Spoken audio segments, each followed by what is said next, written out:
OCS. This fucking basic ass intro. Hello y'all, it's me, and today I'm going to reveal a lot about myself and my creative process because y'all definitely gave a fuck. For those who don't know, OC stands for original character. An original character is self-explanatory and should be obvious, but it's basically a little guy you make up in your head and do stupid shit with. And before you rear your ugly heads, yes, I changed my layout, but it's been several months since I made these and I haven't even showed you guys.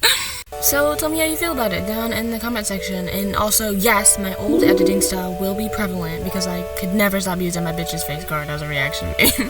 But anyways, let's get into the video. You can ask the flowers, I sit for This is Celeste. Yes, this is also my username, shut the fuck up. This is Celeste. Celeste was an ordinary high school girl, but she suffered from torment from her classmates ever since she was young, and this year was no different. One night, when she passed her breaking point, she sat on the park bench and bawled her eyes out, crying about how she was going to plan her own suicide and that there was nothing left for her in this world. God, please give me a reason to live, were the last words she uttered before thunder struck and completely flipped her world upside down. She returned home drenched, berated by her own mother for staying out late. Slipping herself into her pajamas, she climbs into bed and slumbers. The next morning, waking up with an attitude and staring at the mirror with confusion. She goes to school and the usual treatment begins, except this time there's someone else in her head. This is her gaggy ass intro on Unveil, by the way. Go check it out. I'll leave the links in the description. Anyways, with her threat to God stating, "Give me a reason to live or I'm going to take my life," she finds herself to be acting rather strangely after, not recognizing the person in the mirror as events go on. Throughout this story, she develops 13 different alter egos, and I'm here to talk about all of them. I've drawn some photos of her sorry ass before, and I haven't really posted her, but here she is. I also want to clarify that she is heavily based off of my former personality and my current appearance, which is why she looks so similar to my persona. Just remember that she looks like this, while my persona looks like this. And I will always draw my persona in the same outfit so you don't get confused. Now, the way that this works is that they mainly come out when Celeste feels threatened or something triggered her. What the fuck? If something triggers her negatively or positively, they are able to influence her thoughts and actions and whatnot, inside or outside. And in the story, it is something that goes is not something that goes overlooked. You know what I mean?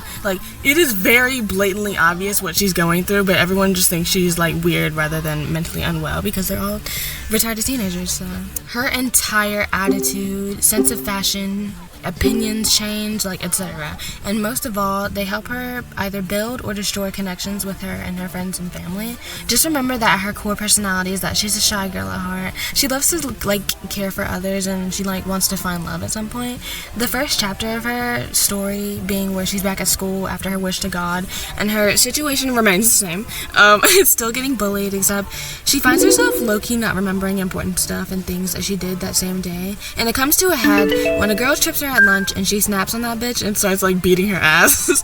Celeste and the girl she beat go to the counselor's office, where they both get confronted about the fight, and Celeste starts tweaking out, she's apologizing to her and crying while also cussing her out and taunting her. And this totally freaks everyone in the office out. So Celeste has detention scheduled for tomorrow, and when she gets back to class, everyone is staring at her weird and starting to make up rumors that she's going to shoot up the school because of her outbursts and stuff. Now everyone around Celeste is completely distraught with how she's acting and a little more than concerned. However, no action other than that is taken other than detention. I haven't planned out the rest of the days in full yet, but I know that 3 days pass by and she is getting into quite a bit of fights, and people keep trying to jump her for not knowing her place, to which Celeste quickly asserts herself as, "I know my place and it's above you, bitch," you know what I mean? But she's not acting like herself. So after a while of Celeste, being a troublemaker, her mother and the school faculty wonder what the hell is wrong with this girl. Celeste's mother ends up taking her to a therapist, and she gets on medication for bipolar disorder. But this does something. This pushes the alter ego who's been doing all of this to come to the front. Not wanting her to take medicine for something that she doesn't have, the alter ego introduces herself as Naomi and says that she's the reason she's been acting this way. And Celeste is kind of in between thinking of Naomi as a guardian angel or someone who just wants to get her in trouble and ruin her life. Now, Naomi is Sedeste's evil-ass counterpart and Sedeste's closest friend, and this bitch does whatever the fuck she wants, but she really does care for Sedeste. And as the series goes on, she tries more so to hold herself back from fighting with others, as it's like kind of like taking a toll on Sedeste's body and physical well-being. Naomi shows her love to Sedeste in a tough manner, telling her to like suck it up and shit. I want to let it be known that Naomi appears hostile when she is possessing Sedeste, but she's more likely to kick back and chill with the head bitches rather than like be a little pressed like Sedeste is. Her bio on Unveil is a little bit longer than my script that I wrote for her is, but like just know that she does have more to her, and like she is like, I love her so much. Like Gal. Oh, bitch. Gal is a stuck-up bitchy Kiara who's low-key kind of a mean girl, but like, we love the ones that are hot though, like, I don't know. Gal is utterly ruthless, and she makes her first appearance when Sedeste gets hit with a dodgeball in gym, and Gal goes off on the bitch at some point, even tries to like steal her boyfriend and shit.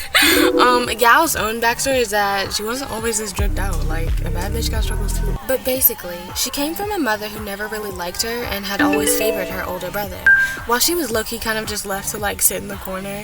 But one day, Gal had enough. She knew the things that would set her mother over the edge, and she did them. The final straw being when she and her mother got into an argument, and Gal was like, why don't you go get touched by your uncle again?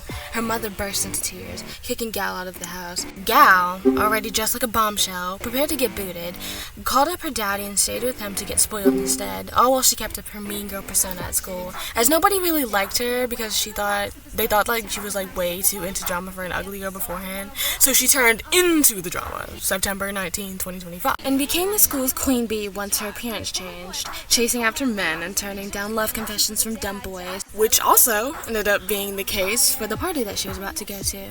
After she begged her daddy to go, her and her girls pulled up and had the time of their lives at this party, until a guy in her grade who was known for beating and cheating on his bitch, his girlfriend, ended up confessing to Gal that he found her attractive and wanted to hook up.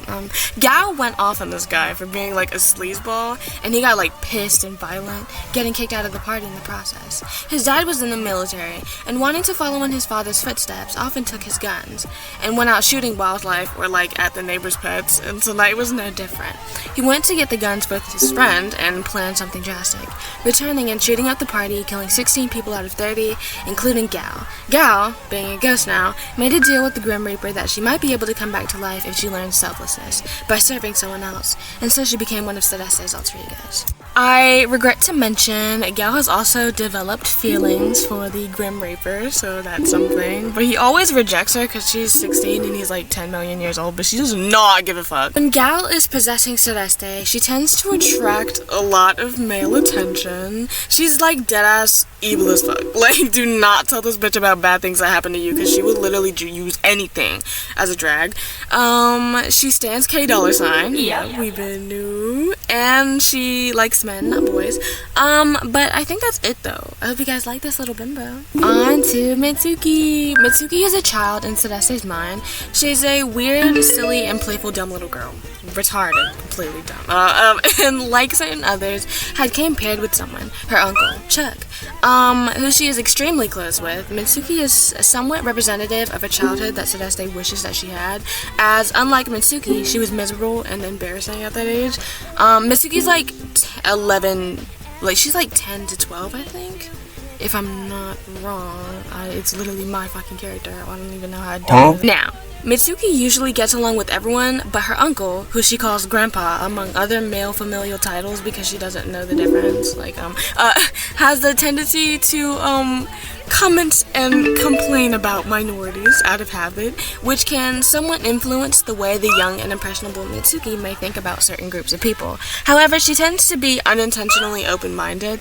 Her father deals with substances, and her mother usually has to work, leaving her to spend most of her days at Chuck's house, making Chuck her closest family member. When possessing Sedeste, Mitsuki can usually get excited by seeing toys, fidget toys, plushies, dollhouses, etc., or foods that she likes, dino nuggets, like sweets. Like, she probably likes those little brownies with like the like rainbow chocolate thingy. Like, I'll put it up on the screen, bitch. Oh my god. When Mitsuki is at Sedeste's school, she usually gets like ecstatic to be in such a grown, big kiddish like type of setting. She is very chatty and goofy with other students, but she also doesn't have a sense of personal space and boundaries. Now, like, usually when she's like in trouble, Chuck would take her place in Sedeste's body. It's very jarring to other students when like Mitsuki is out, as Sedeste is a very shy girl. So if she started acting childish and energetic, it might weird others out. Now, I love her. She's really silly, and she's such a dumb girl who makes weird faces, and I don't know, I just love her. Like, I used to act like my sister. I feel like she's based off of my sister because she used to act just like that when she was younger and make the same like stupid ass fucking faces. But I love her, and I hope you guys love her too. On to the next one. Yeah, why y'all put cheese on my cheeseburger? Shut your bitch ass, I'm gonna come at you. Cheese on my cheeseburger.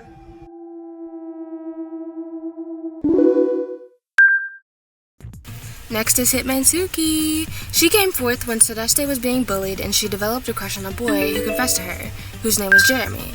Jeremy had confessed as a dare from his friends, obviously, but she had no idea that it was a joke. But regardless, she had become unstably connected to him and utterly obsessed. She's got a sick obsession. Sorry. She's seeing it in her dreams. Alright. Outside of having a crush, Hitmansuki is a very awkward teenage girl who has the tendency to come off as stiff and unfriendly. When possessing Sedeste, Hitmansuki is cold, calculated, and unforgiving, willing to do anything for the boy she's in love with. She can get triggered by crushes or if she thinks another girl is getting too close to him. It's very jarring to both Jeremy and the other students when Hitmansuki is out, as Sedeste is a very shy girl, so if she started acting obsessive and freakishly, blatantly stalking other people, it can definitely throw off or creep other people out and disgust others. Or boost Jeremy's ego. I mean, who knows?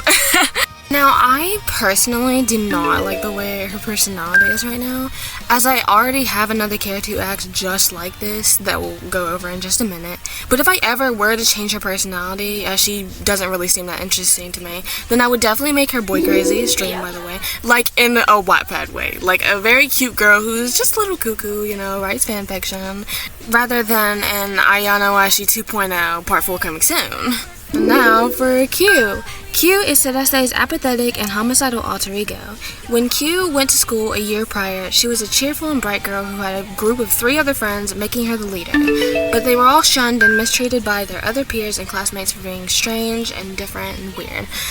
So they formed a group called the MMYCC, Miso Murder Your Classmates Club, in which they planned on taking the lives of their classmates by the end of the month with firearms. Jesus Christ. However, throughout the month, her friends found themselves making peace with those who bullied them and no longer holding life-ruining grudges against them. And Q was low-key mad as fuck, and she started to harbor resentment and pain towards her own friends. Seeing as she wasn't able to get her way, she ditched the original plan and decided to set the school on fire, killing her friends and half the students and faculty in the entire building. When possessing Sedeste, Q is often a very apathetic and cold, withdrawn, unemotional woman, or girl, sorry, often scaring Sedeste's classmates with just one look of her dead-eyed glare. She can get triggered by bullies, bullying, fire, weaponry, knives, etc., maybe even feelings of betrayal. Q stares blankly at everyone and everything, which might make people think that she's like trying to intimidate them on purpose.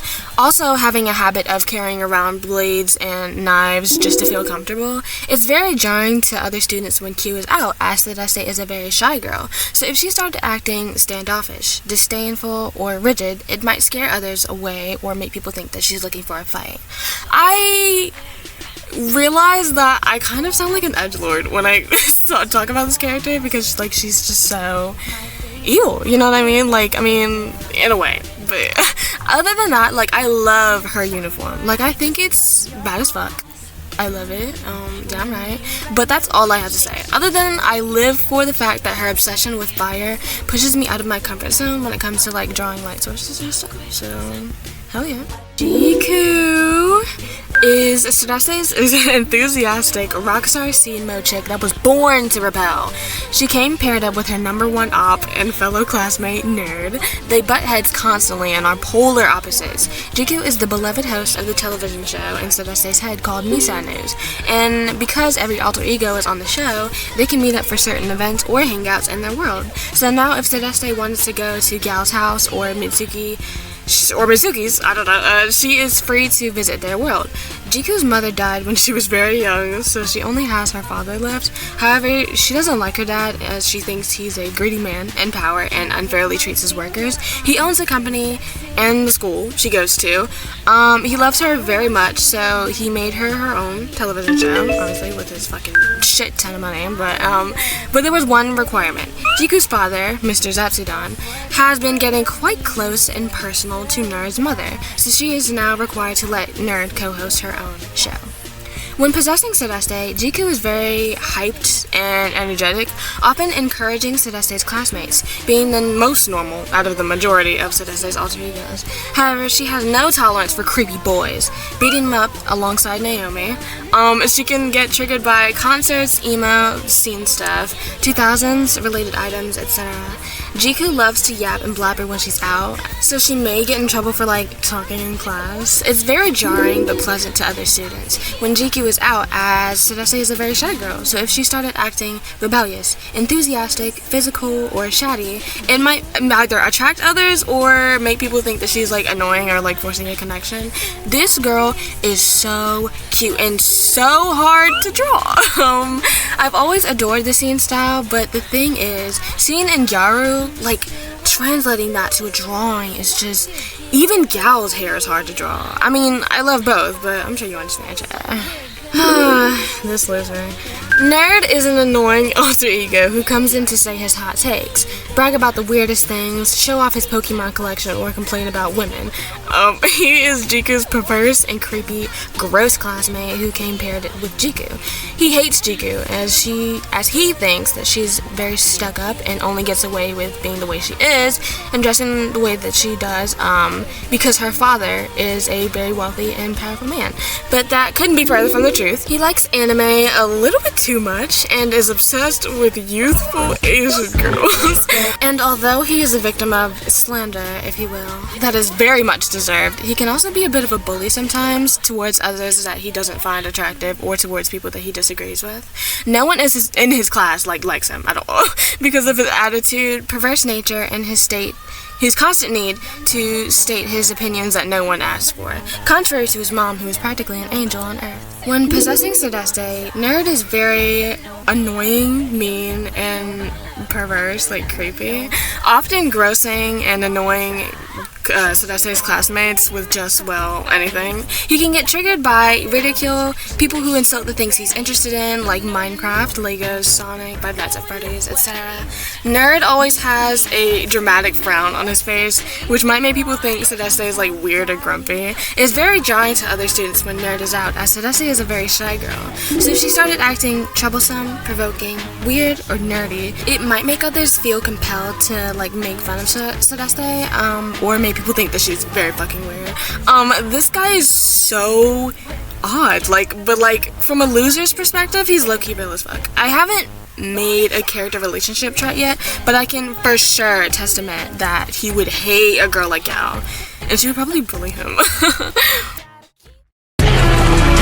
Need you to take a picture with your ass out and your back bent in with your pussy barely peeking through from a low angle with your... Next is our bad bitch, Ughhh. Ughhh is the common confident alter ego of Sedesse, who works as a geisha. She tends to keep a very peaceful demeanor as she believes nothing comes out of being angry. Growing up, she was often sabotaged by her bitter and angry sister, as she was very jealous of her beauty and how many men would fawn over Ughhh instead of her. She spontaneously chose to poison her sister's tea while she wasn't looking, and it works. Ughhh dies, but no bad deed goes unpunished, as her mother decides to trade her life life for Ughhh to bring her back, bringing Ughhh back to life, making Ughhh connected to both the living and the dead world. Following this, Ughh's mother decided to punish Ughh's sister by turning her into a couch for her selfishness before taking her very last breaths. Ughhh now lives a comfortable but chaotic life with the rest of her geisha friends at the tea house. Jinoko tea house. But it's not as tranquil as she lets on. Her sister spits venomous things as Ughhh prepares for the morning until she goes to sleep, blaming her for the reason that her mother is dead, and that is one thing that truly disturbs Ughhh to her core. When possessing Celeste, Ughhh is very polite, kind, and caring, often comforting or reassuring Celeste's classmates when facing distress, as well as Celeste, obviously. She can get triggered by Japanese antiques or imagery, geishas, motherly trauma, tea, etc. Ughhh is a very welcoming and non-judgmental person, as she's dealt with the weird and wonderful before, which might make people think Celeste is very polite and embracing.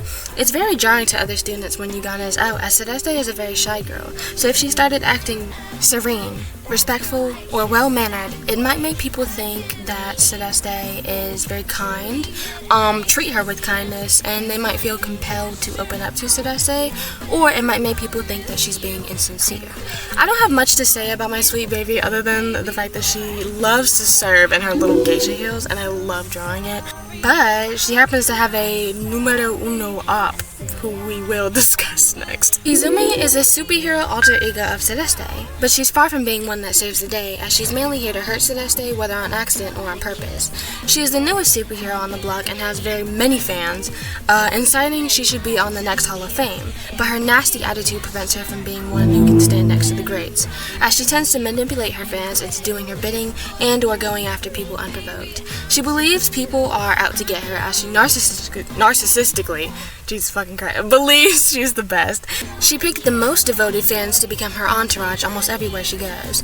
There are 5 fans in that gang of hers. They do her bidding and sabotage events. When possessing Celeste, Izumi is a very manipulative, demanding, and passive-aggressive person, often threatening to destroy her classmates and their reputation. She may get triggered by situations where she has an advantage. Izumi is a very hard to deal with and hard to resonate with person, which makes people think that Celeste is very irritating or maybe a problem child.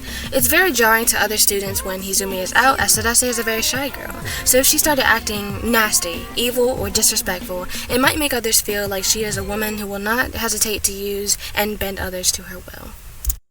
Now, I'm not gonna lie, she's low-key based on stan culture and certain celebrities I don't really fuck with, and it's basically me saying don't worship your idols because you will always end up disappointed. However, this is coming from a hypocrite. Just look at my channel. Because it's usually, like, the celebrities with the most amount of fans that, like, you know, that gets a bad reputation, but she's the reason for the bad reputation in a way. Also, Ughhh and her had beef because Ughhh is confident despite the things that she went through, and Izumi doesn't like that. And vice versa, Ughhh doesn't like how stuck up and pompous Izumi is, as she is coming behind the scenes and to her fans, so yeah. Now, You Can't Touch This, or YTT, is a little boy within Celeste who is nonverbal and speaks through handwritten signs only. He appeared out of nowhere and doesn't seem to gravitate towards anyone in particular. However, he is shown to be interested in gals' makeup, and he is quite the sassy boy, despite not speaking. When possessing Celeste, YTT can be eerily quiet, often creeping out Celeste's classmates. He can be triggered by makeup, traumatic events that go, or cause one to go silent and not speak anymore. It's very interesting to the other students when YTT is out, as Celeste is a very shy girl. So if she started acting quiet, it might make people think this is normal behavior for her or be creeped out. YTT's design is heavily inspired by Yukon no Shonen from my favorite internet game, Lomanda.com. He's a very mysterious boy, so I honestly, stop stuttering, I honestly don't think he'll ever have a backstory because it's just like unnecessary for me.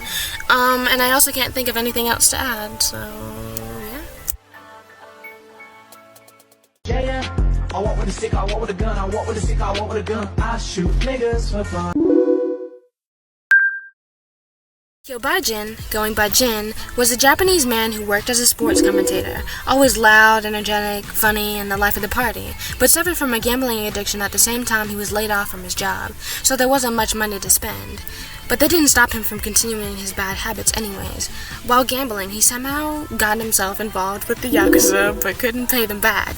They threatened to murder him if he didn't pay back, and so, scared and shaken, he paid off a person who transports illegal immigrants, and was sent to America to escape his life of debt. He somehow landed a job at Zatsudan Corporation as a salesman, and was paired up with this man named Tim. At first, it was a very awkward encounter, as Jin spoke English but not very often, and only low to moderately well, but Tim was willing to learn Japanese to get to better know Jin. And this made Jin completely shed his layer of fear, and now he likes Tim a lot and is himself around Tim all the time when they're alone. However, around other people he is quiet, stiff, and paranoid, as he is always on edge about the Yakuza finding him. When possessing soodesuse, Jin can either be the life of the party or a quiet and scared little guy. He can be triggered by sports and gambling, etc. Jin is very distrustful, which makes people think soodesuse is very shady or doing something bad. It's very jarring to other students when Jin is out, as soodesuse is a very shy girl, so if she started acting over-suspicious, fearful, loud, or energetic, it might make people feel thrown off by the mood switch and stuff. Now, I think Jin is very cute. I don't have too much to say about him. I wish I could draw him some more, but that's literally, that's something that's up to me. It's not like a circumstance that I have to be or anything. I like to draw him with Tim a lot, because they're dope. I don't know. Jin is super flirty with Tim for some reason. I'm not gonna lie. He's a very comfortable man in his sexuality. I'd say Jin is probably bisexual or something. He likes everybody, but Tim's always I'm not gay. Now for Tim. Tim is the go-lucky, jovial, and ambitious stereotypical American salesman in soodesuse alter ego lineup. He can be a bit of a pushover sometimes, and kind of cowardly, burning extra hours with no pay, but he isn't nearly as much as one as soodesuse is. In fact, he thinks his boss is great, blunt to the sleaziness that are his practices. He works in a cubicle for the majority of his work, and makes for a great team leader. The majority of the women he meets thinks he's a very charming and handsome man, even letting him off the hook for some things because of his looks, but he always ends up doing what's right anyway in good faith. He came paired with Jin, who he met at his job. Seeing as Jin relied on Tim to help him for the majority of his tasks, whether he is inside or outside of work, they bonded, and when it was discovered that Jin was homeless, Tim let Jin stay with him, and they've been best friends ever since then. But although Tim is very much well liked by everyone, there's one person who can't stand the city slicker, and it's Chuck. When possessing soodesuse, Tim is very extroverted, effeminately manly, benevolent, and striking, often being quite chatty and polite. He can get triggered by being outside or interacting with other people, other salesmen, or maybe just being around other men in general, etc. Tim is very welcoming and non-judgmental, which might make people think soodesuse is very polite and embracing. It's very jarring to other students when Tim is out, as soodesuse is a very shy girl, so if she started acting spunky, personable, and social, it might make others feel attracted to soodesuse and her aura, or make people think that she's weird. Now, I love this man. He's based off of one of my types, actually. A little sexy cubicle man who's low-key a dork. I don't know. He's low-key an everyman. I wouldn't say he's macho, but I don't know, he's got that swag. He'd probably be the one in the corporate board meetings talking about, alright, Chad, we gotta lock in. And making those companies use slang for their campaigns, we cackled. Chuck is an insane redneck hillbilly who, because of the place and circumstances he was raised from, is a total bigot and has disdain towards minorities. He was excited for his sister's wedding up until he arrived to discover that the groom was a black man. He sat through the wedding, pissed, and bickered with his sister over her decision, eventually leaving the wedding and going home.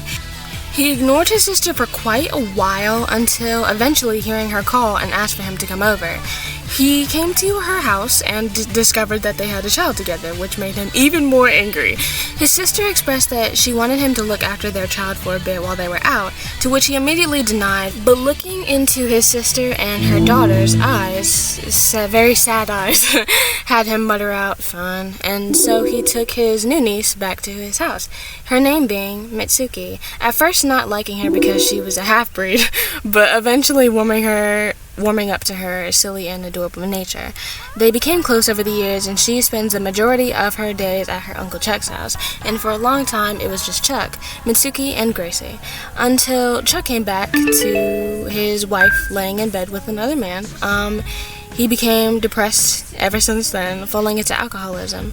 And when he is intoxicated, he tends to be a bit more uncharacteristic and make bold and brash decisions. Chuck has two best friends named Billy and Bobby Joe, by the way. When possessing Celeste, Chuck is a very aggressive, brash, and prejudiced man. He can get triggered by minorities, being around other men, hillbilly, redneck, southern, cowboy culture, or country music, etc. Chuck's belligerent ways might make people think Celeste is very discriminatory towards her own race.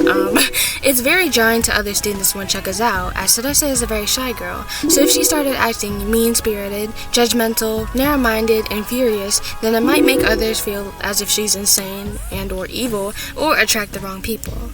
I also love this man. Oh my god. I think he's uber sexy, but what 40-year-old man isn't? Oh, I should not be saying that. But he's such a fucking mess. Oh my god. He's the guy I draw when I get like mad as fuck. You know what I mean? Other than like alien backshots. But anyway, that's all of them. I have evil autism. Now, on to things you can do with your OCs. Number 1, make GIFs. I love doing this, and the way that you do it is that you compile your desired drawn amount of images that convey movement, and you put them into a GIF maker. I suggest IMG Flip. I used to use Easy GIF, but it started tweaking. Put the images in and play around with the delay of the GIF, and then save. This is great, like, if you don't want to animate them, because, like, half the time, like, I don't know how to animate, and I don't fucking feel like it. Number 2, character reaction images. Now, this was actually another chick who I'm obsessed with, idea named Kelsey Animated. That bitch is hilarious. Oh my fucking god. And she had gotten her inspiration from this other talented bitch named Highland Cow on TikTok. So fab. Basically what you do is you make your canvas 300 by 300 and you go in and degrade the quality to make it look like a shitty little anime screenshot, and then like there's your little reaction image. And here are all of mine. Number 3, animation memes. For this one, I decided to do Girl Did What because I've always wanted to. Funny enough, I think this was my actual, like, first time twinning ever. And I thought that I was gonna have an advantage because I was a TikTok editor. Meanwhile, 20 tutorials in, and I'm still thinking. But basically what you do is you draw, your shit, but you have to, like, dissect it a little bit. Like, I don't know, you have to save like each of their body parts as like a PNG, so that way you can like make it balance and shit. I can link a tutorial in the description, but here is mine.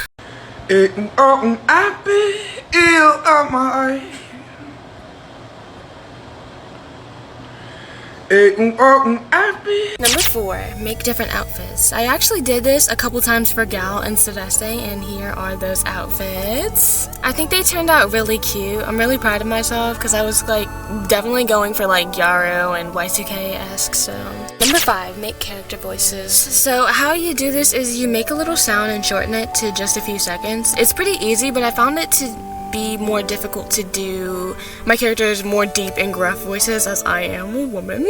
And I got this idea from the lovely artist D the Dot. I had always wanted to do it, but hearing them say it in their like 100 things to do with your OC is really like, I don't know, like pushed me. So here's a video of it.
And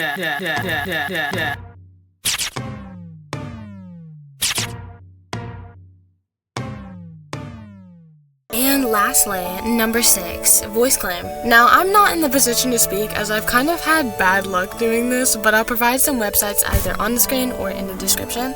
Now, I'm normally never able to find anything that really suits my characters, but let's take a look at 2 of my characters, Gal and Tim. Gal's character inspirations or voice inspirations would be something like Bella Thorne's character, Allison from The Babysitter, early Kesha, Musume Ranchaku, and probably Summer from Rick and Morty. Oh my god! What's wrong with you, you little pervert? I knew you wanted me this whole time upstairs in your little room just jerking off. I've got guys waiting in the line for me to play my evil girly games with all their minds. Just watch me, I've got it down to a simple art. Just bat my eyes like this. And there's a broken heart, but somehow you've turned the tables. What the hell? I can charm the pants off anyone else but you. Like, oh my god, I so need a smoke right now. Do you, have any ciggies on you? If you could, get me a pack of smokes, I'd so totally be your best friend forever. Hurry! I'm, dying of smoke deprivation right now. You wanna bet I can blow stuff up in the shape of a peen? What? You're supposed to be offline, skank. And for Tim, his character and voice inspirations are Tom Dubois from The Boondocks, Mark Lilly from Ugly Americans, John Arbuckle from Garfield and Friends, and Johnny Gomez from Celebrity Deathmatch. Oh, I didn't say she was cheating. Oh, Riley, there's never a place for violence in a relationship. Randall wanted to say something to you. Huh? Touchdown! 3 points. Put it on the thing. All right, I expect to see everyone at practice this afternoon. But first, we're going to be talking about dreams. Odie, look what you've done. You've ruined my best Hawaiian shirt. Honolulu, surfboards, ukuleles, Don Ho. Good evening, everyone. I'm Johnny Gomez, here as always with my co-host, Nick Diamond. And Nick, it looks like we have a good one lined up tonight. Tally! What a fight! Rev Run wins! Wev 1 wins! I can't take it anymore, Nick. I can't take it! It's all about just finding very similar characteristics and traits that you, in a sense, I don't know, relate to your character. And you want to know the great part? I don't even know if these voices sound, remotely similar to each other. I haven't even edited yet, so. With that being said, I truly do love you guys. I hope this video is long and boring and that you guys literally hate this shit. You guys are, my fans and stuff, and I do appreciate you, so yeah, more videos coming soon. Let me know your top 5 OCs in my catalog. I don't know how I had to scream that at you. And, stream period. Bye-bye.